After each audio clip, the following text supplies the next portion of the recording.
ఎప్పుడైతే ఆ విధానానికి సంపూర్ణంగా నువ్వు వచ్చే ప్రయత్నం చేయగలుగుతావో, ఒక మాట చెప్పున, నీకు దేవుని మార్గాలు అప్పుడు సరిగా అర్థమవుతాయి. అప్పుడు దాకా నీకు అర్థం కావు.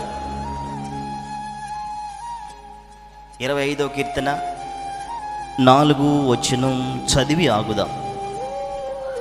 నీ మార్గమును నాకు తెలియచేయము, నీ త్రోవ నాకు తేటపరచుము. అప్పుడు నీకు అర్థమైంది, అప్పుడు దాకా నీకు అర్థం కాదు. ఇంకా నేను వినేది ఒకటి, చేసేది ఒకటి. దేవుని వార్త నీకు అర్థం కాదు. ఇంకా నీ దగ్గరికి వస్తున్నదని తోసివేస్తావు. అంటే ఆ మాటను తీసుకునే జ్ఞానం నీకు ఉండదని అర్థం. స్తోత్రం కలుగునుగా, హల్లెలూయా చెబుదాం.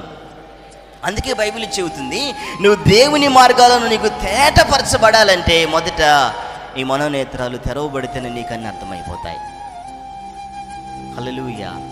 అది తెరవడం నీకేమీ అర్థము వాస్తవానికి కాదు.